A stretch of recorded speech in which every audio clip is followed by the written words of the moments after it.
These were the impressions that were coming to us. So you're saying that And, this is something Sir, that can I you also just... finish? Okay. Why it's not fair here?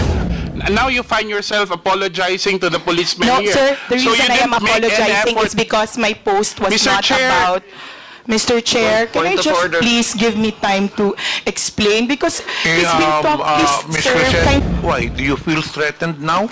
Yes, sir. We have a history because we are both from Leyte. Anyway, Yes, sir, and I have been Mr. a Chair, I vocal already... critic, Mr. sir. Chair, Mr. Chair. Mr. Chair, let me begin. I have a new Facebook account because on Feb 7, my Facebook was deactivated, so I created a new Facebook account just probably a week ago or less than a week ago. Maliban sa Facebook, ano pong mga social media platforms pang yung ginagamit?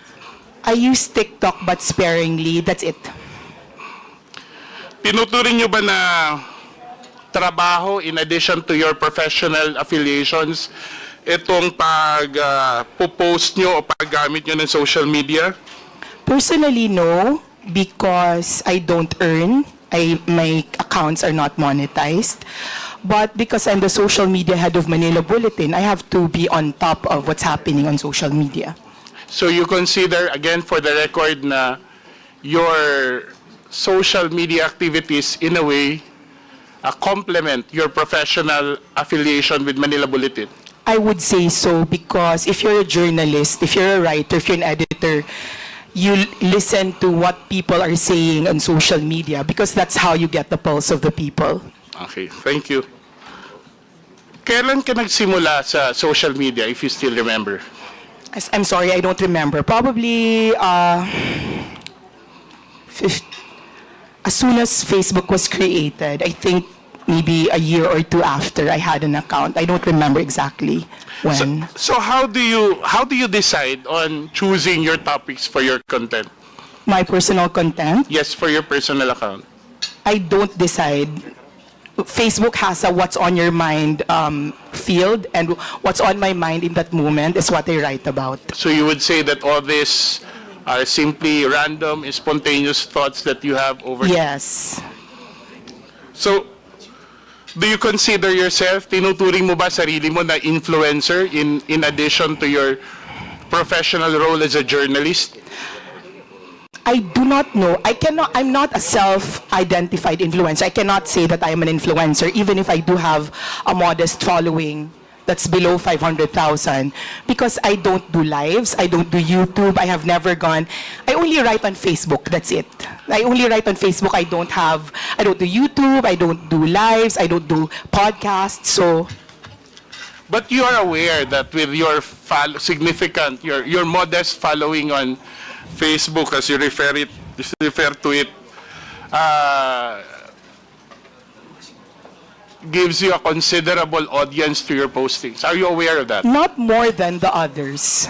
Yes, I do have a modest following, but not more than the others. But I'm not in the level of Thinking Pinoy, Sasrogando Saso, at Maharlika. I could still go around. I could still go around not recognized by people. So no, I'm not an influencer because people don't know me, but I have a voice. Let's put it at that. I have a voice. But then again, I'll bring back the question. Are you aware of the volume, the size of the audience that are listening, are reading your posts? Yes, because the measure is the likes, the number of likes. So sometimes, I believe, syempre, I don't have proof of that, but in my previous Facebook, I believe that I was shadow banned. So my likes in my 480,000 Facebook was around 5,000, maximum 10,000. Now, this is a new account, and I don't think I've been shadow banned yet. I can reach as many as 50,000, even 100,000. So this is the new account. 50,000 for a single post? Yes, for this new account. Okay. Mr. Chair, just want to put on the record that to put everything in context, no, that the resource person on many occasions, several instances in their previous account, and I'm not so sure because I haven't seen the current accounts, have actually written about this representation, has made post against this representation, but I will take the heed, the advice of the good Congressman Marcoleta that we politicians, public servants should not be onion skin, and I will make sure that I'll be as objective as possible with my questions. Can I reply to that, Mr. Chair? No, I will continue with my questions, Mr. Chair. Mrs. Krizette, ano po ang klase ng content ng inyong pinopost? Political, personal, lifestyle. And many of these Basically, what my life is in the public. Anything, food, films. Political is a big part because I am politically inclined. I like talking about politics, but it's not the end-all and be-all of my account.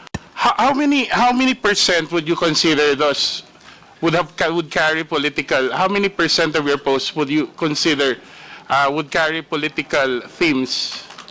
In my old account, probably 70, 80%. I'm not sure. I don't measure it's spontaneous. I don't set out to I don't have a quota. And you attribute this simply because you are Because I'm very politically politically inclined. aware and I'm very politically passionate, sir. Sa mga content mo, may naalala ka bang pinakamaraming engagements, views, likes, or whatever impressions? Yung pinaka nag-trending na post mo? Top of mind. Sa old account, ang pinaka nag-trending na post was the death of Stan Lee. It's not a political post, the death of Stan Lee, the creator of Marvel. Sa new account, my sadness over PRRD spending his birthday alone in his cell in The Hague. Yung sa mga political post mo in the previous account, ano po yung pinaka nag-trending? I don't remember exactly, but it's always about the former president. So sa tingin mo, bakit nag-trending isang post ni Krizette Chu? I don't know. Maybe because it resonates with people. Because I have never boosted a post. I'd have never bought likes, or I have never paid to get liked or followed. So I cannot speak for my audience or readers, but it's probably common sense that it resonates with them that there are a lot of people who love President Duterte. May mga contents na sinasabi na non-political o may mga post ka naman na masasabi mong hindi nag-viral, ano? Actually, I don't know what the parameters are for what is considered viral. I don't know. Or let's say, anong klase ng content naman in your experience ang hindi nagkaroon ng maraming engagement? May naalala ka ba na... It does not, I do not look at how many likes I get. In your... And whether or not they go viral is not very important to me. I write what I write, whether I have 1 reader or 1,000 readers. But when you post something, do you also engage with your those who make comments? Do When you I have reply? time, when I have time. And when you do that, have you considered ano yung mga dominant demographic ng yung audience na usually mo napapansin? Are these like-minded people? Are these... Mr. Chair.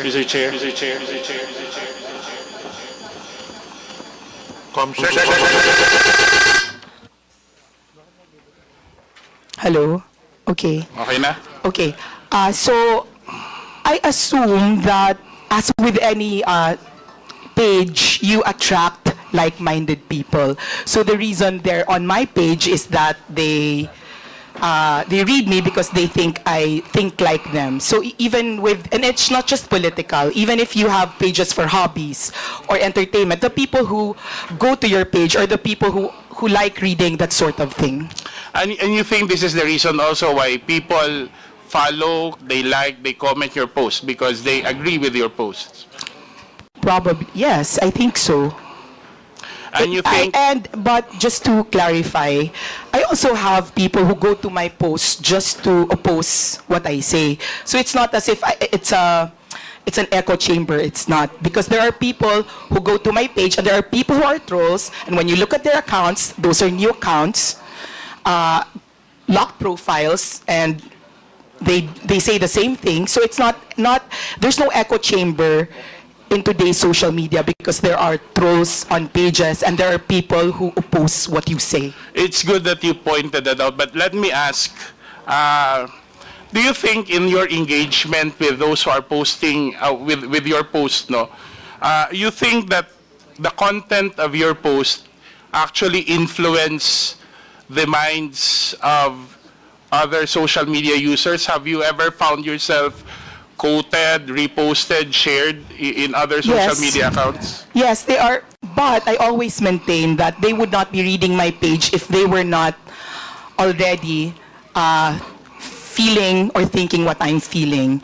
And a lot of the feedback that I get is that people saying, you articulate what I am feeling, except that I do not have the words or the talent to say that. So I think majority of my readers are those people who want to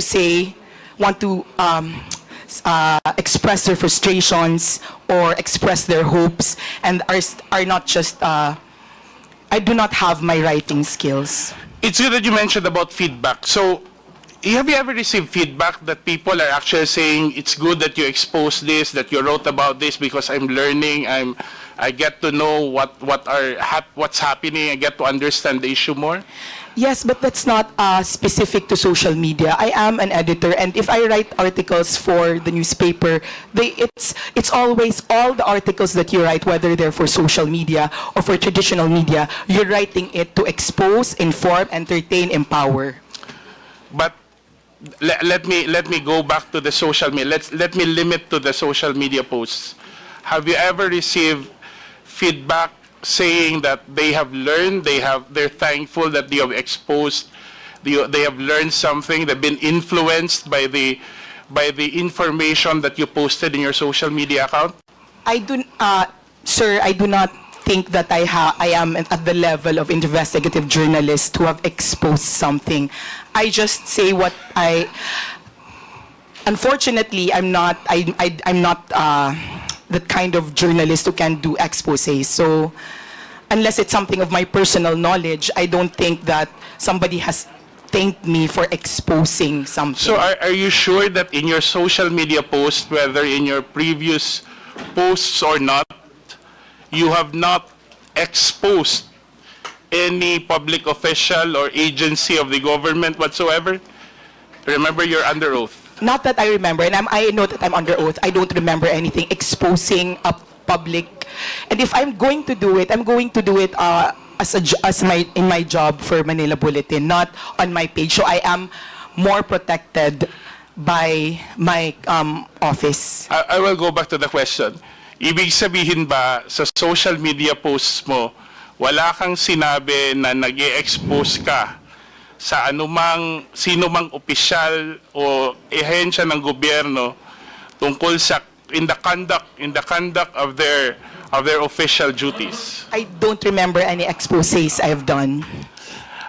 Mr. Chair, is it possible that the committee subpoena Meta for a copy? I understand that Meta keeps a digital copy of all the postings over a considerable time. I move that we subpoena the social media posts of Mrs. Krizette Chu. There's a motion. Any second? Second. Any objection? There being none, motion is approved. Thank you, Mr. Chair. I know you're a professional journalist, Krizette, and I know you're well trained and you studied abroad, and you have a good appreciation of what it takes to be a journalist. By referencing from that, would you describe the extent of your influence? How would you describe the extent of your influence online, and what responsibility do you think comes with that influence? I am very, I'm not comfy with the idea that I am responsible for something because I just write. As I said, I'm very before all these things, before, sir, Mr. Chair, before I was included in the top 40 vloggers, fake news, Pogo funded, I have never spoken my politics, not on YouTube, not on Facebook. I just write. So I don't feel like I am an important political commentator. I write what I feel. But I'm not one of those people na people will think about because I have discussed it. I have engaged with other people. I write what I say. I write what I think, and that's it. Sometimes I answer the comments on my page, but that's the limit of my political conversation. So if you're going to ask me what I think my influence is, then I cannot answer it. Maybe it's better to ask other people if they're affected by what I write and if they feel like I influence them. Earlier you mentioned you have a following right now of how many? About 250. 250,000? Mm-hmm. And in your previous account, how many? 480,000. And then in your average impressions for every post is around 10,000, if I'm not mistaken. That's the number you said earlier. In my new page, in my old page, about 5,000 to... In your new page? About 10,000. 10,000 in my per new post. page. Don't you feel any responsibility to speak the truth and what's factual? Yes, I speak my truth. I'm under oath. I mean, what yes, I'm saying I speak is, my truth. don't you think having such a number of following with that influence, let me call that influence, that a certain degree of responsibility comes with it? Of course, there's a responsibility. That's why I use my training in journalism to make sure that nobody can ever call me out and say it's fake news. I can make mistakes, and I can make mistakes, but they're not glaring mistakes. And they're still going to be, I'm still going to have the same opinion from that same So, Mrs. mistake. Krizette,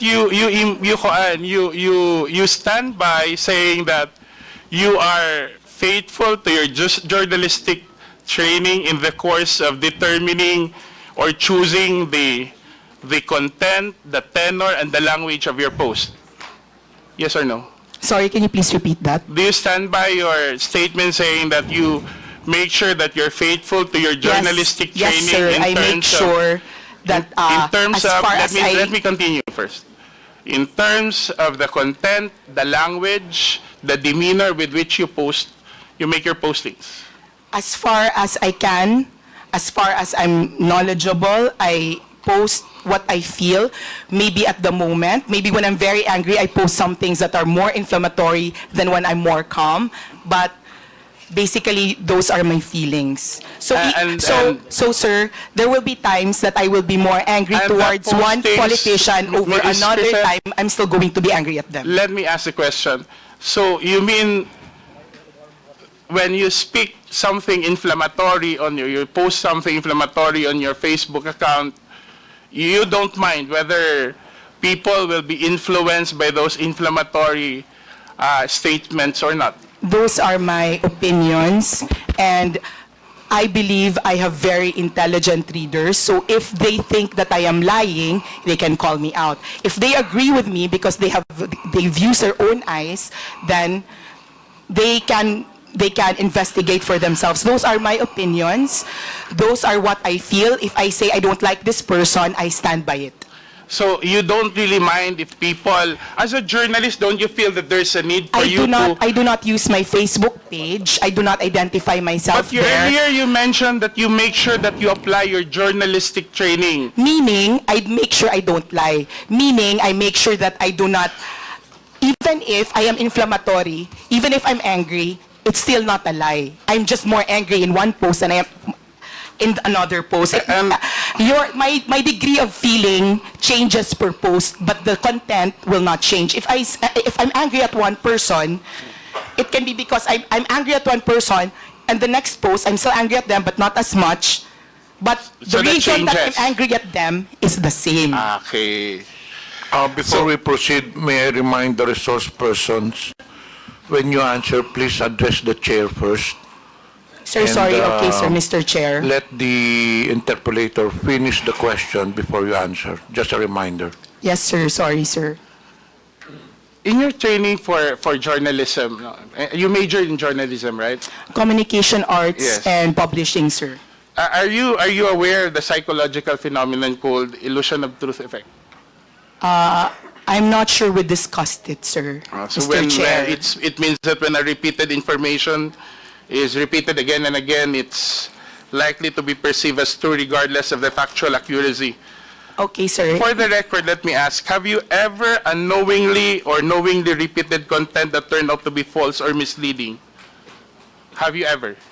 In the course of your posting, have you ever repeated content? Knowingly, no. Unknowingly, I am not sure. Mr. Chair, I ask that because I would like to draw your attention to this post dated March 13 under her new account, Krizette Chu. May I ask the Secretariat to flash it on the screen, where the resource person posted, and I'll read the first paragraph. May mga pulis at military daw na nagre-resign kasi hindi na daw nila kaya. Marami daw. They cannot be part of this government daw. Krizette, Mrs. Krizette, would you confirm that this account is yours? Yes, sir. And Mr. Chairman, that's not fake news because I there will- were TikTok. wait. And kindly, sir, Mr. Chair, finish the post, sir, to read. Finish the... Kasi nakakahiya Ms. ako, sir. Ms. Crizette, as I've said, please let the representative finish the question first before you answer. Let us observe proper decorum. So this is your Facebook account. Yes, sir. Did you post this? Yes, sir. I And post the in this entire first page, first paragraph, you stand by your statement that you said na maraming, let me read it verbatim, na may mga pulis na military daw na magre-resign kasi hindi na daw nila kaya. Marami daw. They cannot be part of this government daw. Tama po ba? Yes, sir. And then Saan kindly mo read. nakuha yung impormasyon na to? Sir, if you go on TikTok, there are policemen.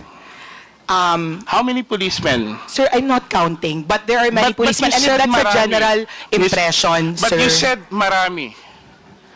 So, Yes, so sir. you just Marami, post sir. it on the basis of a single, Yes, sir. 2 or 3 posts? Yes, sir. I will not count all that, but there's a general impression, sir.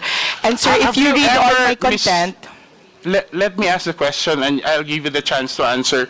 Have you ever made an effort to verify this post from official sources? yes, sir, because there were already policemen, and I am sure our policemen can also say that there were policemen that are on TikTok that are voicing out their, if they have like feelings. So, if you could kindly, sir, read the rest. So, kasi nahihiya po ako kasi may mga police dito. No. I just want to stand by your opinion. The next succeeding paragraphs are the opinion of the resource person.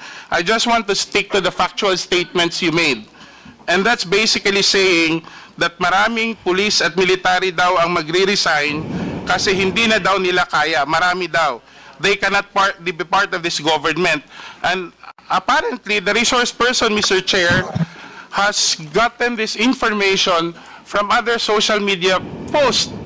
And on a critical matter such as this, Mr. Chair, she did not make any effort, or unless you're contesting it, any I will effort contest it. to verify it from official sources.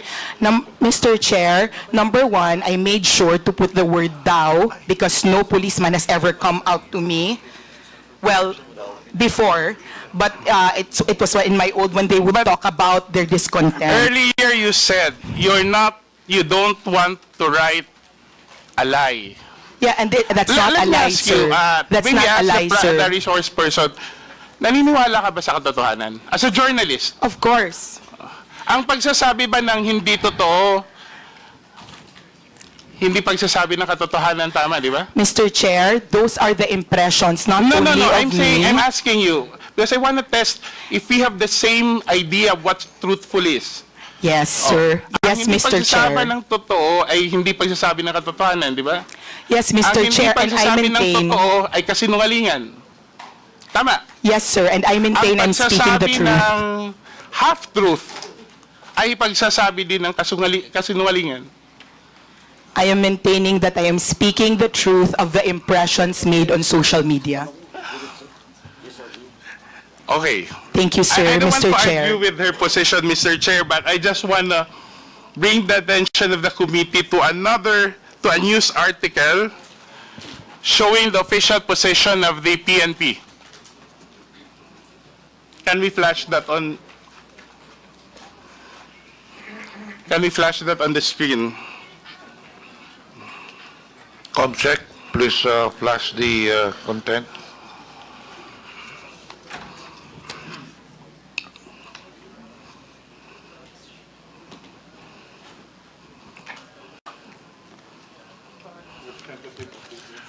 Okay, this is a press release. I think this is a news article from, if I'm not mistaken, from the Philippine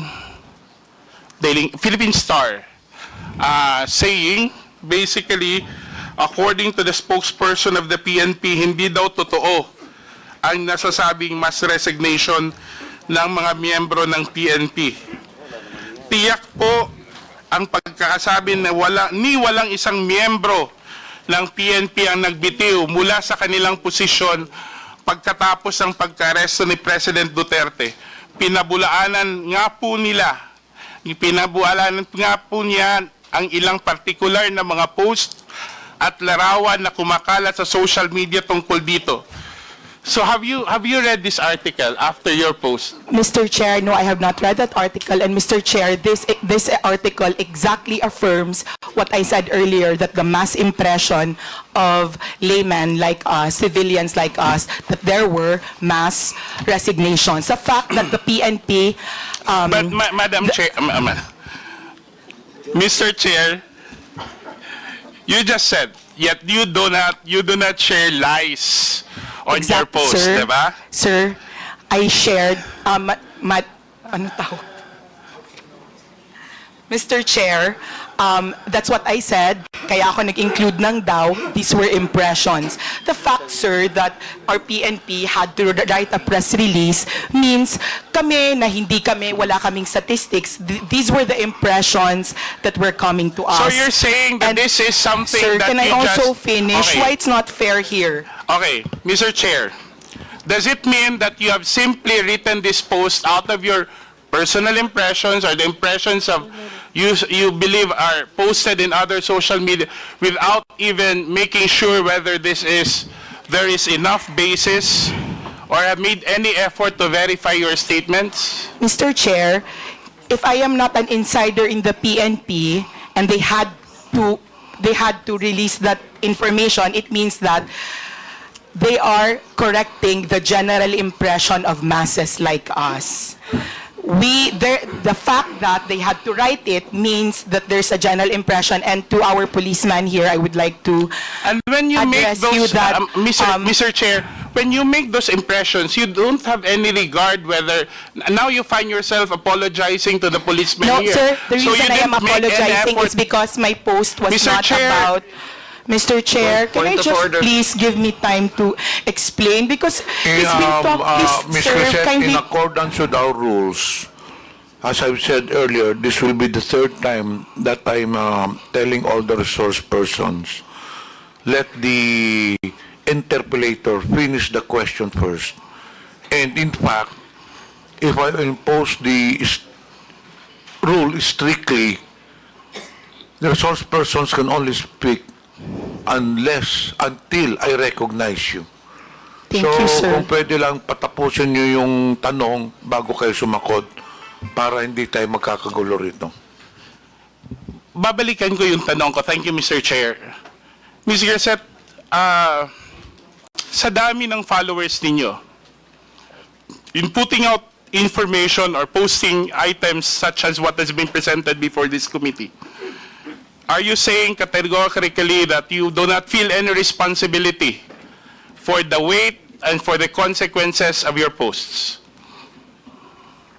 Can I answer now? Yes. Okay.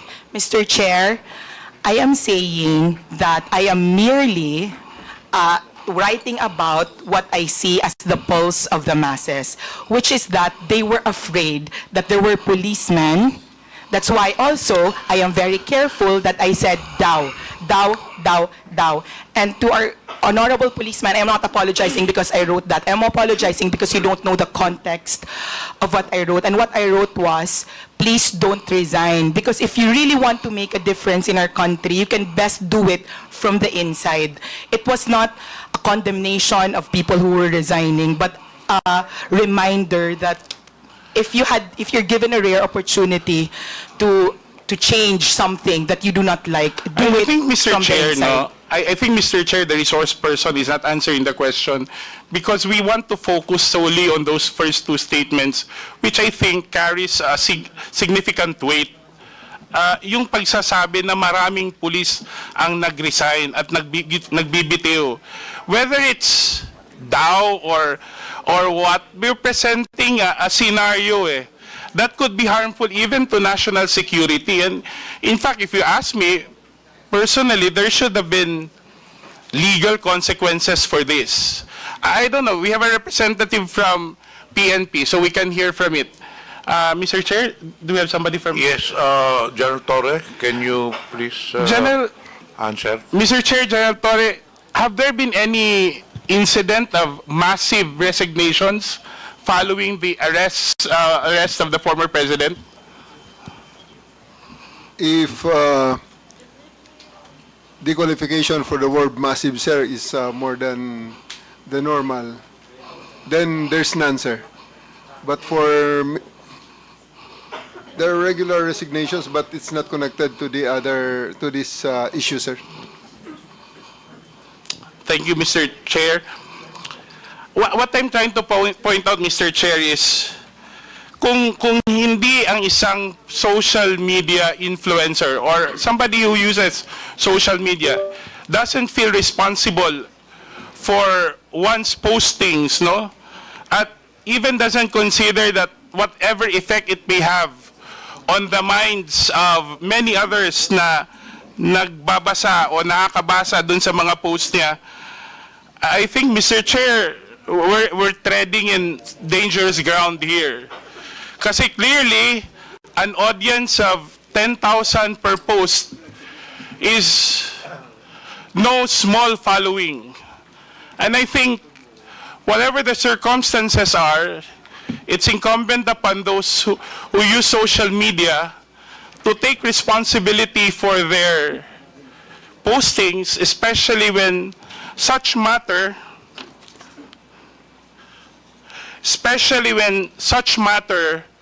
actually affect national security and affect our society as a whole. And I think in this case, this is something that we should carefully consider, especially that the resource person, Mr. Chair, in many of her posts, have actually made accusations, criticism, or exposés about public officials, about public offices and agencies.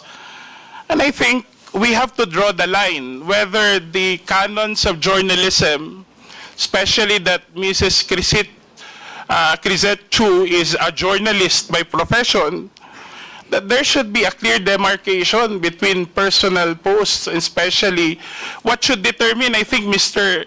Chair, should be the content of the post rather than who the one writing is.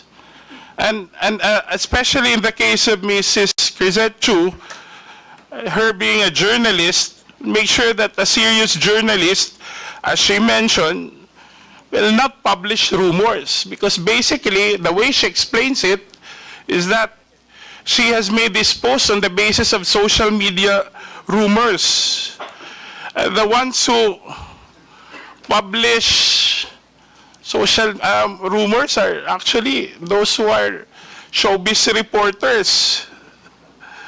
So the article on the resignation, and you can see no, in the following post, there has been no effort, Mr. Chair, to actually verify. May I ask the resource person again, Mr. Chair, after learning, have there been any efforts on your part to rectify or to correct the impression that you said you've articulated in your social media post? Mr. Chair, can I answer this, sir? He's belaboring the point that this is news. It was not news. The reason I said daw was that it was not news, but for me, that if this was true, and you could read it in my post, if totoo ito, please don't do it. I did not say, you can make a difference, you can make a distinction if you were trained in journalism between establishing something and saying, if this is true, please don't do it, and announcement, many policemen have resigned. That's the difference. I wanted to predicate what I wrote with something that was daw because it was a reminder to our policemen that please do not leave us, please think it through, that you can do more inside. So, sir, for me, it was more an opinion piece based on the general impression of when I wrote it, sir. So now it's an opinion piece, Mr. Chair. That's All that's my how she's articles referring on it. Facebook are opinion pieces po, So, sir, Mr. Chair, this would be my last point.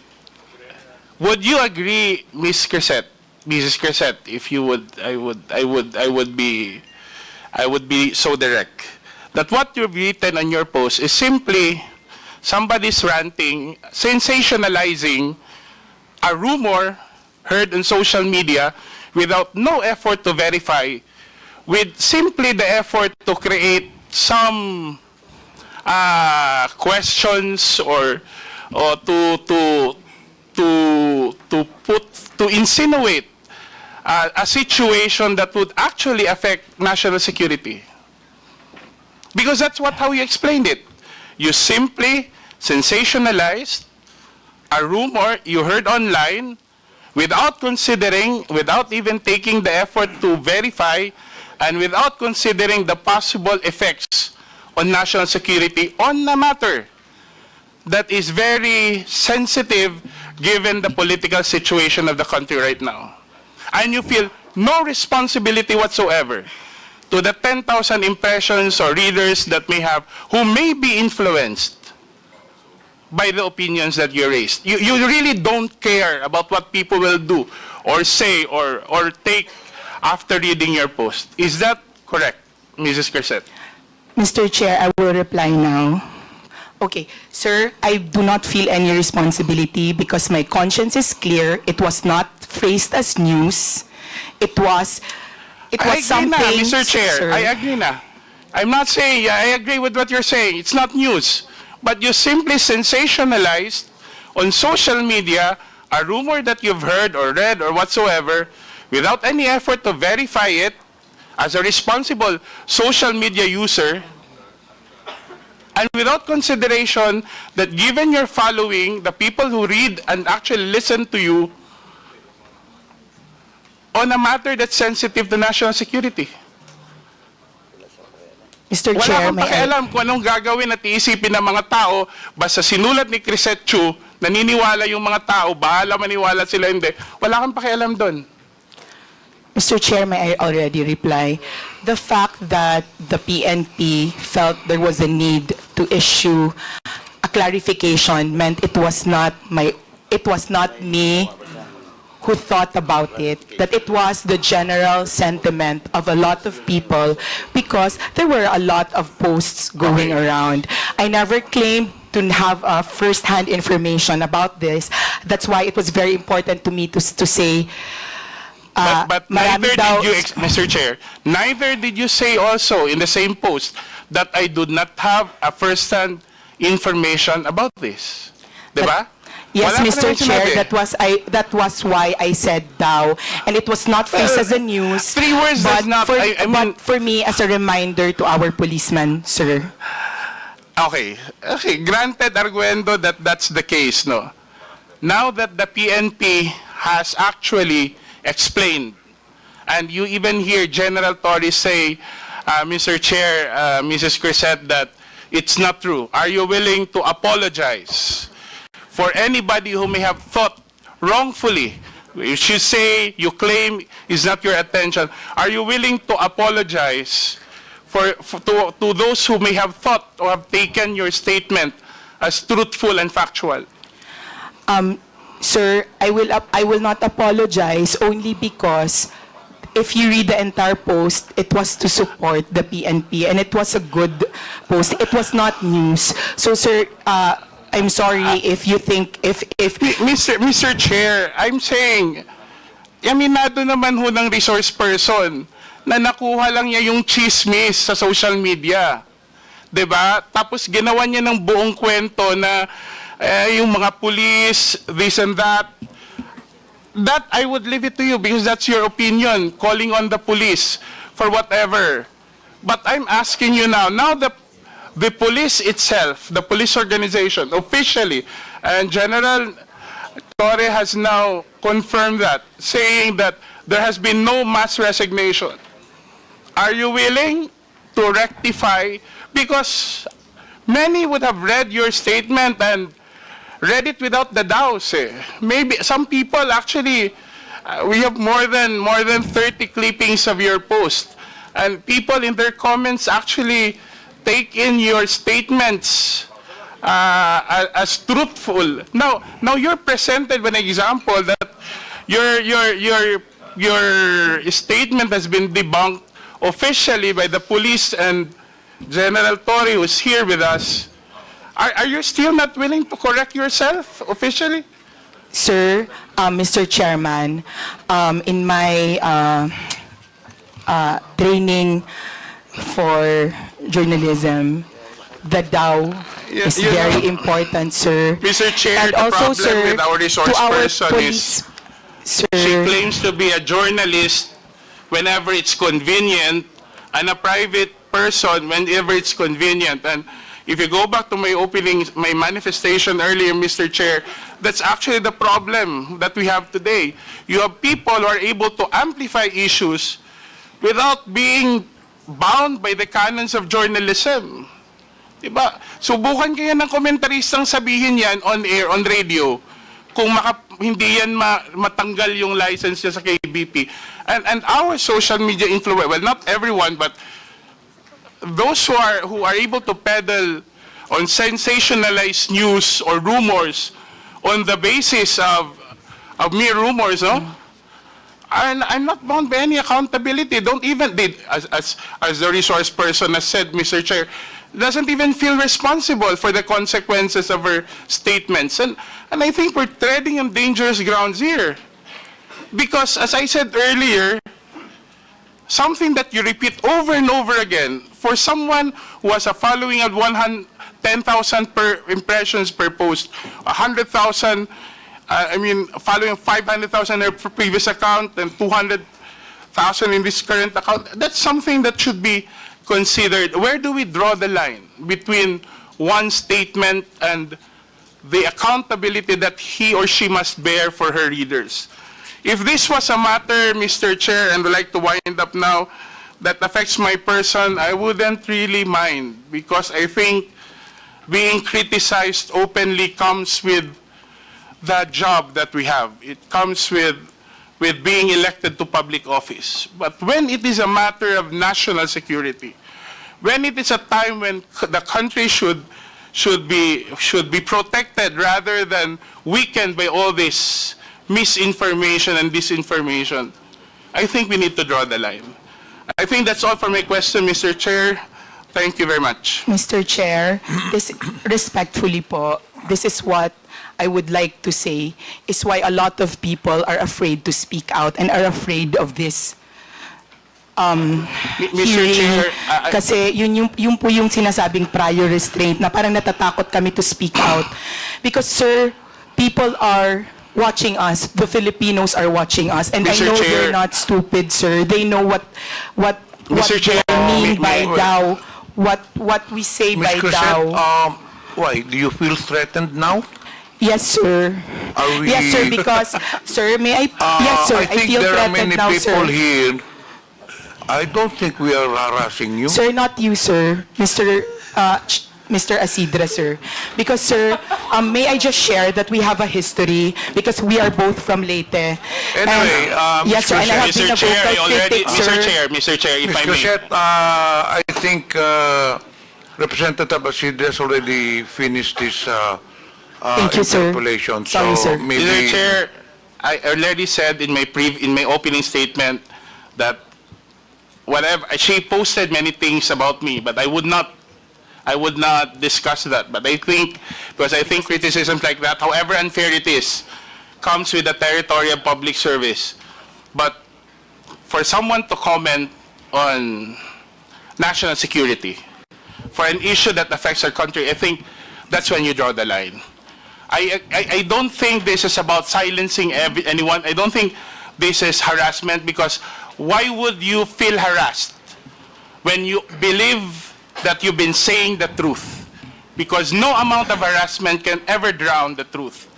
But if you've been using such power and influence to sensationalize, to influence, to manipulate adversely, without taking even responsibility for what you said or wrote, I think that's not silencing someone. That's just putting it right where responsibility, where personal responsibility should be upheld. And that's it, Mr. Chair.